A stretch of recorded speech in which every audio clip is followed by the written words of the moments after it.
Hello साथी हो। आज हामी माल्टाबाट गोजोको लागि डेलिभरी गएका थियौँ अनि यो गोजो जाने क्रममा यो ठुलो सिपमा हालेर गाडी हालेर जानुपर्ने हुन्छ।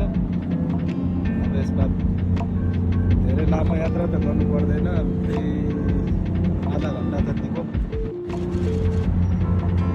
यात्रा यो सिपमा गाडी हालेर जानुपर्ने हुन्छ। अहिले चाहिँ हामी डेलिभरी सकेर फर्किँदै हो। यो पारी देखिएको चाहिँ गोजो हो र यतापट्टि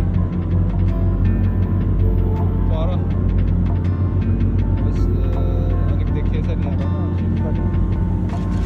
हिँड्न सुरु गरिसक्यो। यो वरिपरिको भ्यू चाहिँ एकदम राम्रो छ यहाँनिर। यो चाहिँ गोजो एउटा माल्टाकै एउटा पार्ट हो। यो सानो आइल्यान्डबाट बनेको माल्टालाई, यतापट्टिको ठुलो आइल्यान्डलाई चाहिँ माल्टा भन्ने गर्छन्, तर यतापट्टिकोलाई चाहिँ गोजो भन्छ। तर यो माल्टाकै पार्ट हो। यहाँ चाहिँ यसरी ठुला सिपहरू चल्छन्।